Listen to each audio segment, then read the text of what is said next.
Yasmin Carter had barely made it 5 blocks before she heard the screech of tires behind her. She didn't flinch. Years of military training had conditioned her not to. Still, she knew what was coming. The moment she stepped off the bus, she'd seen the look, quick, subtle glances from people who didn't recognize her. The quiet assumptions were clear in their eyes. She had been gone for years, but nothing had changed, not in Millstone. She adjusted the strap of her duffel bag and kept walking, her posture steady, her pace even.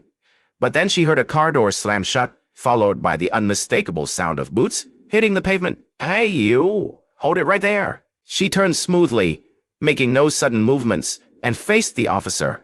He was tall, broad, and already projecting authority like it was a badge all on its own. She didn't recognize him, but she didn't need to. She knew the type. Officer Rick Dahl. She had seen his kind overseas. Men who thrived on control, who carried power like a weapon and expected everyone to kneel under it. His eyes swept over her, narrowing slightly as they landed on the duffel bag slung over her shoulder. "What are you doing in this neighborhood?" he asked, his voice firm, lined with suspicion. Jasmine tilted her head slightly and studied him. "I grew up here," she said, evenly. Dalton didn't budge. If anything, his stance grew tighter. "Where are you headed?" She took a slow breath. A few people had begun to watch from nearby porches and sidewalks, their curiosity stirred by the sudden stop. "My grandmother's house," Jasmine replied. Dalton gave a single nod, but his hand hovered near his belt, too close to the holster to be casual. It was a message, loud and clear. "I need to see some ID." Jasmine didn't move. She's seen how these situations played out too many times. Her jaw tensed slightly, but her expression stayed calm. "What exactly about me is suspicious?" she asked. "You're carrying a large bag, walking through a high-crime area, and you're being difficult." Jasmine almost laughed. Being difficult, that was always the go-to excuse, wasn't it? She had trained alongside some of the toughest soldiers in the world. But here, in her own neighborhood, she was suddenly a suspect. She's trying to get home," she said quietly. "And there shouldn't be a problem showing me some ID. There. It was the power play. The unspoken do as I say, or this gets worse for you." Patience was thinning. "I don't have to show you anything if I haven't done anything wrong," Jasmine said calmly, but firmly. A small crowd had gathered now. Murmurs rippled through the onlookers. A young woman, early 20s, phone in hand, was already recording. Jasmine caught her eye briefly. Officer Dalton noticed too. "Put the phone away," he barked. The woman didn't move. Jasmine exhaled slowly and reached into her duffel bag, her movements deliberate and unthreatening. She pulled out a slim leather case and held it up. "Here." Dalton snatched it from her hand and flipped it from her hand and flipped it. "Open." His eyes darted across the credentials. The title at the top stopped him cold. Lieutenant Jasmine Carter, United States Navy SEAL. The change was immediate. His fingers twitched. His expression faltered. His shoulders stiffened, the way a man does when he suddenly realizes he's in way over his head. Jasmine stood with her arms crossed, waiting. Dalton handed the ID back and cleared his throat. "Military, huh?" She tucked it away. No. He stared at her for a long beat, something unreadable flickering in his eyes. "No," he muttered. "No problem at all." Angela, the woman with the phone, smirked from behind her screen. "Oh, you messed up, officer." The crowd chuckled. Dalton's jaw tightened. Jasmine had seen this before. The struggle to save face. He wanted to push back, to claw some control back into his hands, but he couldn't. Not now. Not with that phone recording. Not with this many witnesses. When the evidence was already making its way online. "Have a good day, officer," she said smoothly. She turned and walked away, leaving him standing there, fists clenched, as the whispers and laughter followed him down the street. It wasn't over, not by a long shot. Dalton's fists remained tight at his sides as Jasmine walked away. He could hear the murmurs from the crowd, the chuckles, the sharp-edged commentary. His ego had taken a hit. He wasn't used to losing control here. Eyes darted to Angela, still recording, still smiling like she just watched the final scene of a courtroom drama. She whispered something to a man beside her, and he laughed. More people had gathered now, pulled in by the scent of conflict. Dalton had a decision to make. Let her go, pretend it never happened, and pray the video didn't go viral, or reassert control. Had already lost the first round. That wasn't going to happen again. He turned sharply. Hey, you, stop. Yasmin sighed even before she turned around. She'd hoped, just for a second, that he'd be smart enough to let it go. She pivoted slowly, her expression neutral, unreadable. Dalton marched toward her, boots thudding against the pavement, face flushed, jaw locked. I need to check your bag. Jasmine's patience was running on fumes. Well, what? Drugs? Weapons? Contraband? Contraband? She asked coolly.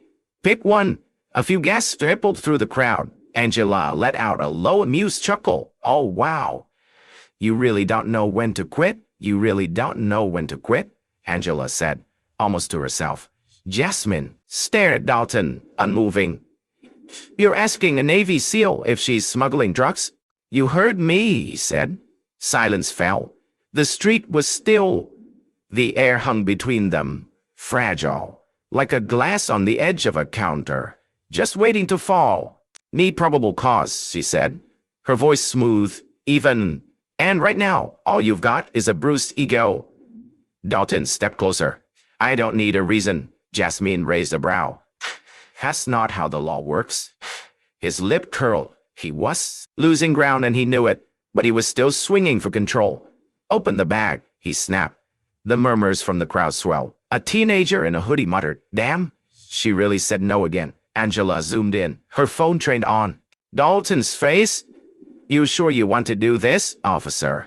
Dalton's gaze snapped toward her, and for just a second, Jasmine saw it. Raw and unchecked, flickering like a warning light under the surface. His fingers twitched toward his belt. The crowd went silent. Jasmine's muscles tensed. Dalton's hand hovered near his holster. The air between them was electric, charged with the kind of stillness that comes right before a storm. Then, from down the block, a voice. Officer Dalton. The tension shattered. Sergeant William Tate, older, sharp-eyed, and steady in a crisp uniform, was making his way through the crowd. His face was unreadable, but Jasmine could see the weight in his gaze. He didn't break stride, Dalton. Stiffened, jaw tight, but he didn't turn to face his superior. Jasmine stayed still, watching. Tate stopped beside them. His eyes swept over the scene, the crowd, the phones, Jasmine's calm posture, and Dalton's, hands still far too close to his. Weapon, tell me, Tate said, his voice level and cool, why a decorated Navy SEAL is standing in the middle of the street with her hands full while you're trying to escalate a situation that shove ended 10 minutes ago. Dalton's face twitched. She refused to comply. Tate cut in with a sigh. And guessing the part you're leaving out is where she did actually do anything wrong. A ripple of laughter passed through the crowd. Angela grinned. I like this guy. Dalton bristled. Sars, you were just about to put yourself in the middle of a PR nightmare, Tate said sharply. And I don't have the energy to clean up after your ego today. She was being difficult, Dalton muttered. Raised an eyebrow. Difficult, he echoed. You stopped a black woman for walking. You tried to flex your authority. And when she didn't immediately crumble, you kept pushing. Dalton didn't respond. Tate shook his head slowly. You and I both know how this looks, he said. Hell, it probably doesn't even matter what I say now. That video's already online, isn't it? Angela raised her phone and gave it a playful wiggle. Oh yeah, definitely trending. Jasmine remained silent. She didn't need to say a word. Tate exhaled through his nose. All right, let's be real, Dalton, Tate said. Do you actually think this woman is a threat? Dalton didn't answer. Tate turned toward Jasmine, his expression unreadable. Lieutenant Carter, he said. You good? Jasmine gave a small nod, trying to be. Tate sighed again. Then, I suggest you be on your way. He shifted his gaze back to Dalton, and Dalton flinched. Tate leaned in, his voice low and sharp. Try thinking next time, before you get yourself fired. The crowd erupted into laughter. Angela cackled from behind her phone. Wow, you love to see it? Dalton's jaw clenched so tightly Jasmine thought he might crack a tooth. His hands twitched at his sides, but he said nothing. Not a single word. Jasmine adjusted the strap of her duffel and stepped forward. Appreciate the backup, Sergeant. Tate dipped his head. It's what I do. And just like that, she was gone. Dalton was still standing there when the crowd finally began to thin out. His face flushed red, his fists trembling. The moment was over, but the damage had already been done. The video spread like wildfire. By the time Jasmine Carter reached her grandmother's house, her phone was buzzing nonstop. Missed calls, messages, notifications piling up by the second. She ignored them at first. Sat quietly at the old kitchen table, letting the noise of the world wait outside. Across the room, her grandmother, Miss Etta, hummed a soft gospel tune while stirring a pot of collard greens on the stove. You gonna check that phone, baby? Miss Etta asked without looking up. Jasmine sighed. I already know what it's about. Miss Etta gave her a knowing glance over her shoulder. That fool cop, right? Jasmine let out a small laugh. You saw it? Miss Etta tapped her wooden spoon against the pot and turned fully toward her. Saw it? The whole church group saw it. Sister Geraldine sent it to me talking about. Isn't this yours, Jasmine? She huffed. Like I ain't raised you with enough sense to handle yourself. Jasmine shook her head and finally picked up her phone. The video had already racked up over 100,000 views. It had been shared by local activists, news outlets, and even a few military accounts praising her composure under pressure. The comments were a storm of outrage. This is America in a nutshell. She could have ended that cop in 2 seconds flat, but she handled it like a pro. That officer needs to be fired, period. Jasmine wasn't surprised. She had seen stories like this before, just never with herself at the center of it. As she scrolled further, a news headline popped up. Breaking. Millstone PD launches internal investigation into Officer Rick Dalton following viral video. Her lips pressed into a tight line. That was fast. Then her phone rang. She almost let it go to voicemail. Until she saw the name. Sergeant William Tate, she answered. Sergeant Lieutenant Tate. Carter, Tate said. Figured you might want a heads up. I saw the news, Jasmine replied. They're investigating Dalton. Tate exhaled on the line. Yeah, and it's worse than that. The brass is furious. This video. It made it to the AS desk. The department's got the press breathing down their necks, and Chief Morgan, he ain't happy. Carl. Jasmine leaned back in her chair. There was a pause. Dalton's on suspension. Tate finally said, pending the investigation, but I got a feeling this isn't over for him. Jasmine smirked. Respond. There was a knock at the front door. Miss Etta wiped her hands on a kitchen towel and moved to answer it. Jasmine stood up, her instincts kicking in, sharp and automatic. The door swung open, revealing 2 men in uniform. One was older, maybe late 50s, with a salt and pepper mustache and weary eyes that had seen too much. The other, Rick Dalton. Jasmine's expression didn't change. Miss Carter, the older officer said, tipping his hat slightly.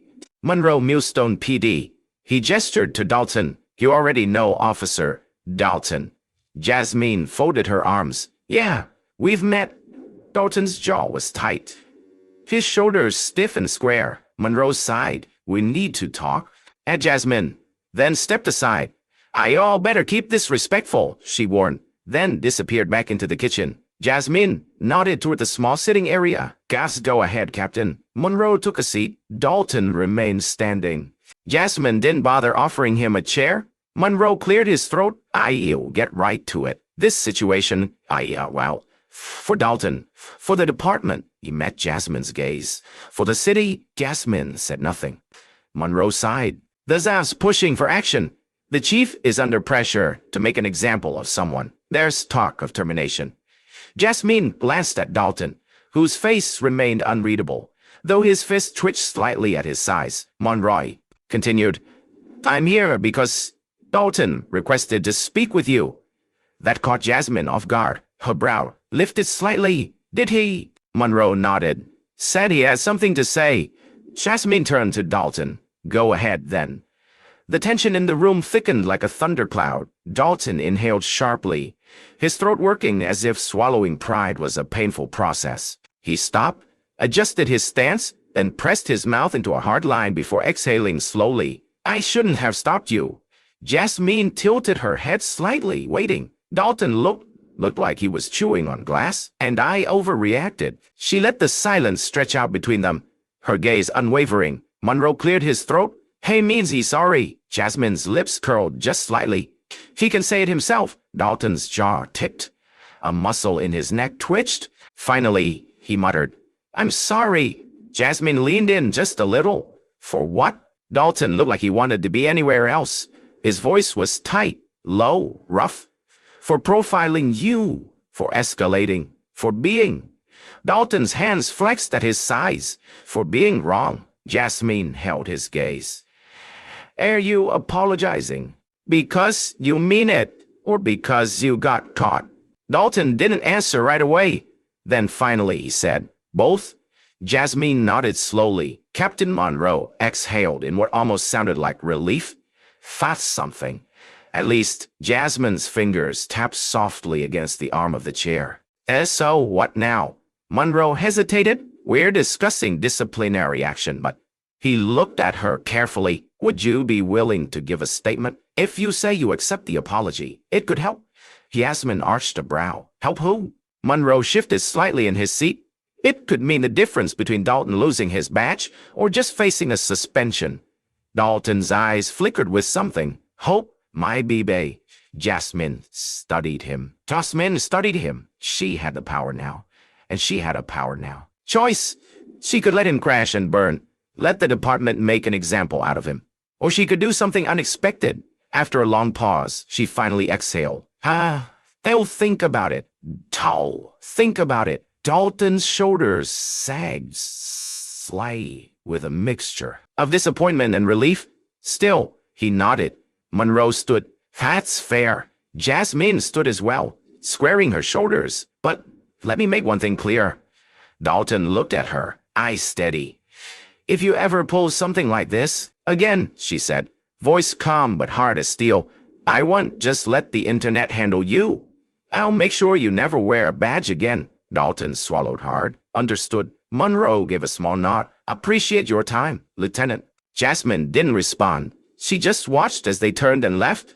As the door clicked shut behind them, Miss Etta peeked in from the kitchen. They gone. Jasmine smirked.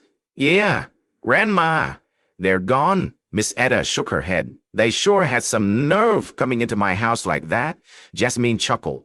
But the weight of the moment pressed in around her again. The ball was in her court. Now, and the next move, that was hers to make. Jasmine Carter wasn't the type to let things go. She had spent her life fighting for what was right, and she had never ever backed down in the face of injustice. But as she sat back down in her face of injustice, Grandmother's living room, staring at her phone, she wondered if there was a better way to win this fight. The department had reached out again. Officer Dalton was still on suspension. The city was divided. Half of Millstone wanted him fired. The other half claimed he was just doing his job. Jasmine wasn't naive. She had seen cops get away with far worse, walking free with nothing but a slap on the wrist. But she also knew she had something she hadn't asked for. Power. And my bae. Just my bae. She could wield it in a way that actually made a difference. Her fingers hovered over the screen. Before she finally made the call, the line rang twice. Lieutenant Carter. Sergeant William Tate answered, tone warm and knowing. Had a feeling I'd be hearing from you. On. Is that enough for you? Cindy shook her head. Not yet. An apology is only the beginning. Real accountability means change. Measurable, uncomfortable, personal change. Not just for him, but for the system that let this happen in the first place. Tanya glanced at Tanya. Holloway. Holloway. Are you prepared for that kind of change? He looked at Cindy, then back to Tanya. I'm trying to be. I know words aren't enough. That's why I agreed to do this. Not because I expect forgiveness, but because I want to own what I did. I want to be better. Silence followed. Heavy, thoughtful kind. The kind that sits in your bones. Tanya looked between them. Lieutenant Wilson, What does accountability look like to you? Beyond this, Cindy's gaze didn't waver. It looks like this conversation happening in every precinct. It looks like officers being trained to unlearn what they were never supposed to know. It looks like community panels with real power. It looks like community panels with real power. Consequences, and most of all, she looked at Holloway again. It looks like people in uniform remembering they serve us, not the other way around. Tanya nodded, impressed. Thank you both for being here. These aren't easy conversations. Cindy stood first. Holloway followed. They didn't shake hands. That wasn't the point. Later, as the segment aired, it sparked something. Conversations across Baton Rouge. Then farther, news outlets picked it up. Other departments took it up. Notice, not because a cop said sorry, but because the woman he wronged made space for something harder than punishment. Growth. Miss Ada was watching when it aired. Greens on the stove again, humming her same soft gospel tune. Cindy sat beside her this time. Quiet, steady. Well, Miss Ada said, look at you, making change on your own terms. The letter from Holloway sat on the table, the words etched into her mind, and while it wasn't an apology she'd expected, it was something she could respect. A man who had been forced to confront his own flaws, and the system that allowed them to thrive, had started down a road of change. Miss Ada, wiping her hands on the dish towel, watched Cindy carefully. Cindy looked at her grandmother, the woman who had seen it all, the struggles, the fights, the victories and the losses. He's not fixed, Misa. This isn't about fixing people in one conversation. But maybe it's a start. I know. It's a start, baby, Miss Ada said, her tone soft but knowing. You can't make people change overnight, but you can make them think. And that's the hardest part. The rest follows. Cindy nodded, but the thought lingered. The road was long lingered. There were still too many places where the work had only just begun. She thought of the people who would never get their apology, the ones who never had a camera to capture their stories, the ones who had to fight for justice in silence. She couldn't erase their pain, but she could keep pushing for change. Where do you go from here? Miss Ada asked, pulling Cindy from her thoughts. I don't know, Cindy said quietly, watching the sunset. But wherever it is, I won't be quiet anymore. No one should have to be. Miss Ada smiled, looking at her granddaughter like she was the most important person in the world.